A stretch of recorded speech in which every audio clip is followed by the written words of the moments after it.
Hey, true believers. Chris Matt coming at you today with DCeased Unkillables #2. And I gotta say, this story just continues to be really, really interesting. Again, I like that it doesn't focus solely on the zombies, and it doesn't feel like a rehash of what Marvel did with their Marvel zombies, which that's what I felt like with the main DCeased book felt like to me. But I like this one because it shows the survivors. And so that's kind of what we get here. We catch up 3 weeks later, and Gordon, Cassandra Cain, and Jason Todd are still shacked up in the orphanage there in Bloodhaven. Now, before we go any further, the writer is Tom Taylor. Art is Carl Mostert, I think is how you say it. And then the inks are Trevor Scott, Neil Edwards, and Mostert. The colors is Rex Locus, which I still think that's an epic name. And then Sadia Timofonte, I believe is how you say her name, is the letterer. And I like how the kids were able to get all the caretakers and fellow children locked up in this gymnasium. Gordon didn't want to do anything about it, but I like how Jason here says it's time to talk about the undead elephant in the room. So even though it's supposed to be dark, that is funny.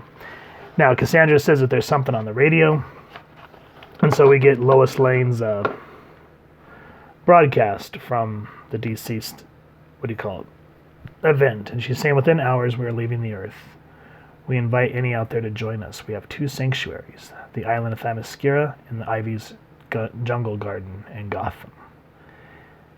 Now what I like is how Jason's saying, hey, there's a jungle in Gotham. Cassandra's like, we can make it. And Gordon's like, we might be able to. But there's no way the 3 of us can get safely all those children to another city.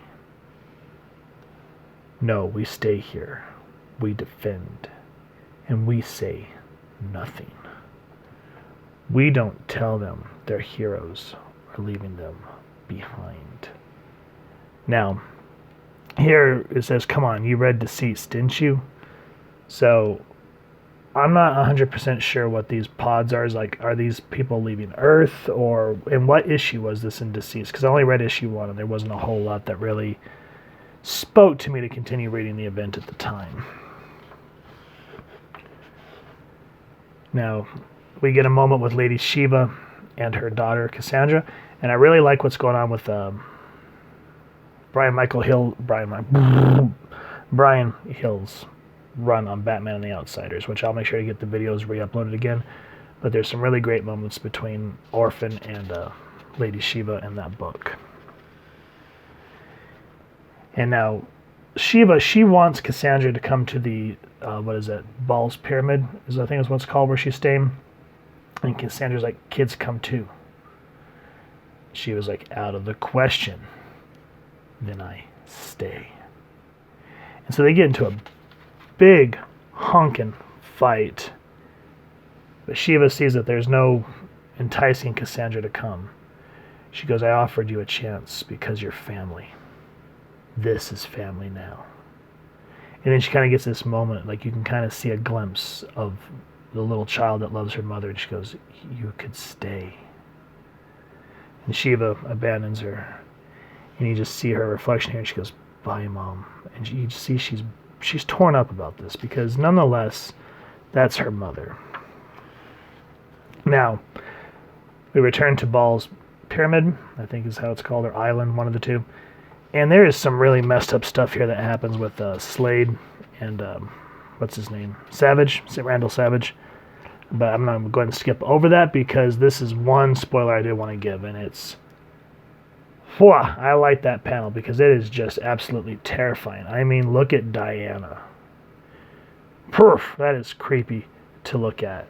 And then Savage is just terrified. He goes, oh, Wonder Woman's a zombie. And for those of you that are squeamish, turn away now.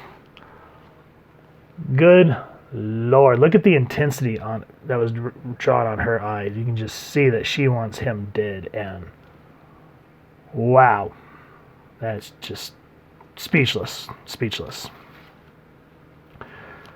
So anyway, the remaining people of the Ball's Pyramid, they use Mirror Master to get out. And what's cool is that Captain Cold says, go get these people out of here.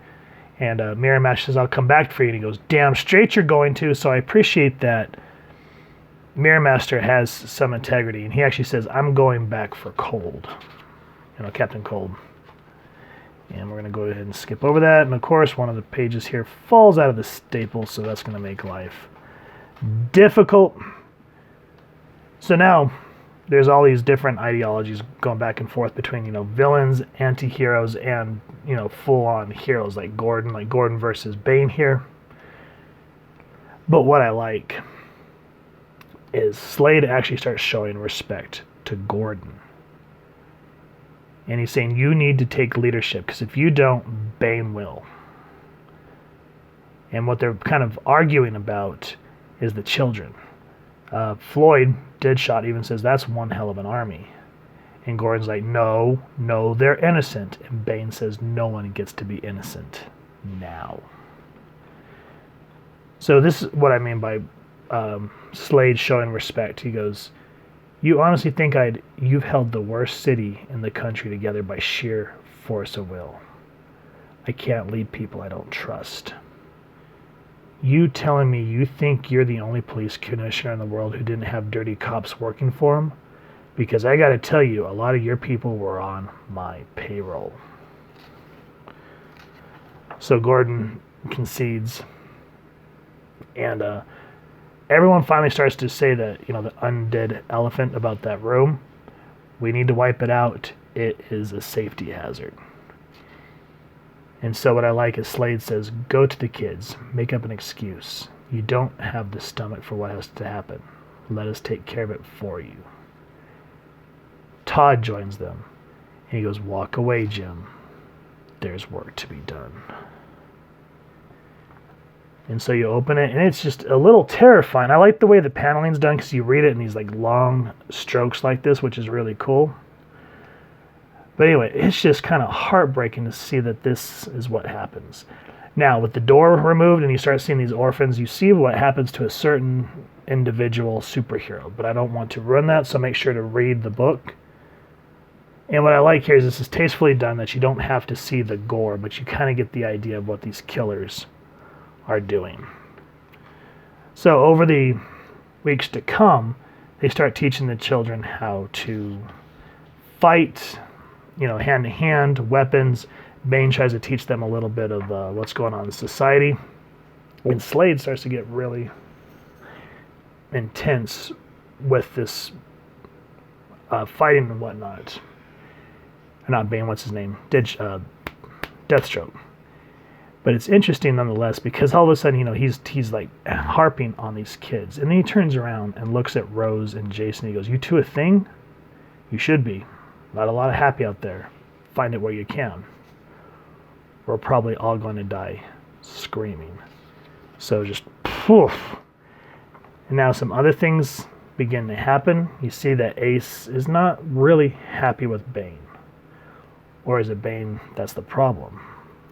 Well, might I suggest that you guys pick up DCeased Unkillables #2, because this is a really interesting read. So if you guys have enjoyed this review, please make sure to support your local comic shop and pick up a copy of this book. In the current environment, our shops are more than likely closed. So if you wouldn't mind, give them a call and see if they can either mail it to you, curbside service it to you, or, sometimes they may go out of their way and actually deliver it to you. So that's really cool. And if you guys have enjoyed this review, I'd definitely appreciate if you take a moment to hit like, share, and subscribe. Helps the club more than you could possibly know. And if you wouldn't mind hitting that fancy little DCeased bell next to subscribe. That way when we upload new content, you guys will get notified. You can come to the channel, and we'd love to hear your feedback down in the comments below or on our social media pages, which I'll make sure to leave the links down in the description below. So with all that said, I hope you all continue to have an absolutely amazing day reading, and happy hunting, true believers.